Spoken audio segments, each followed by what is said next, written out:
दीप्ती रेसिपीमध्ये आपलं स्वागत आहे। तर कालचा बिझनेस झालेला आहे 245 म्हणजे 250चा बिझनेस झालेला आहे। बऱ्यापैकी चांगले पराठे थालीपीठ हे आपले चांगल्यापैकी जातात आणि ज्या दुसऱ्या म्हणजे आपण एखाद्या टिक्कीच्या प्रमाणाचं काय विकतो भजी वगैरे तर आपण आणली तर तिथे नरम पडणार, कारण की आपण घरी बनवून मैदा आणतो त्यामुळे नरम पडणार। तर मी आता विचार करते इथं बनवायचा, बघू आता काय होते। आणि दुसरी गोष्ट म्हणजे इथं बऱ्यापैकी जाते म्हणजे जे लोकांना आवडायला लागले पदार्थ त्यामुळे चांगली विक्री होते। आज मला यायला उशीर झालेला आहे, आज मला वाजले 8, पण बऱ्यापैकी म्हणजे ओपन केलं माझी एक सवय आहे, ओपन केली की पहिले बोर्ड लिहून बाहेर ठेवायचा, त्यामुळे गिऱ्हाईक पटकन येते।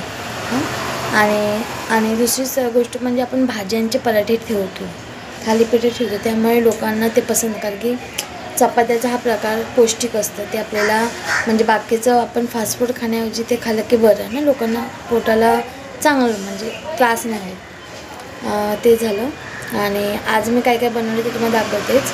आणि कालचा दिवस खूप छान गेला। मग गणपती बाप्पा तुझा आशीर्वाद असेल माझ्या पाठीमागे राहू दे आणि असेच सगळे दिवस म्हणजे जाऊ दे। मी मेहनत करायला अजिबात मागे सरणार नाही, मी अजून टटून मेहनत करणार आहे आणि शक्यतो अजून लवकर यायचा प्रयत्न करेन। मी 7:30पर्यंत येतेच, 7-7:30पर्यंत, पण तरी घरातलं आवरून सगळं करण्यापेक्षा थोडंसं आपल्याला जातंच, आपण हाऊसवाईफ असल्यामुळे थोडंसं आपल्याला ते तडजोड करावीच लागते आणि काही ना काही थोडंसं जास्त सहन करावंच लागतं जर आपल्याला बिझनेस वुमन बनायचं असेल तर। तर त्यासाठी मी तुम्हाला आज काय काय बनवले ते दाखवते, चला। तर तुम्हाला हे माहीतच आहे मी चाय बनवते, हे मी बनवलेले आहे कोबीचे पराठे। बऱ्यापैकी माझे आलूचे पराठे गेलेले आहे, फक्त 2च पीस, एकच प्लेट राहिलेली आहे, ते झालं। हे आहे गोबी मटार पकोडे, मस्त क्रिस्पी झाले, छान लागते। आणि हे आहे सुजी मटार पकोडे, म्हणजे टिक्की टाईप आहे, पण छान लागते। मी जे बनवते ते मी सगळं टेस्ट करते, त्यानंतरच मी खाते। ही शेंगदाणे चटणी आपली असते तीच, सॉस ठेवलेलं आहे त्यासोबत, आणि पराठा असल्यामुळे दही पण ठेवलेले, म्हणजे आता दह्यासोबत देखील छान लागतं, त्यामुळे हा आपला स्टॉल आहे पूर्ण। आणि स्टॉलचं मी पुढे फळं लावले ते तुम्हाला दाखवते, हे तुम्ही पाहू शकता फळं लावलेलं आहे। तर हे सगळे मेनू केलेले आहे।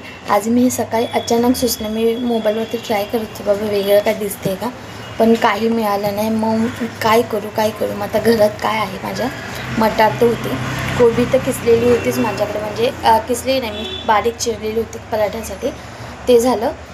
तर ते मटार आणि ते बनवून टाकलं, आणि मग रवा होता, बारीक रवा, आणि त्याचे वाटाणे, अशी 2 मी रेसिपी बनवलेली आहे।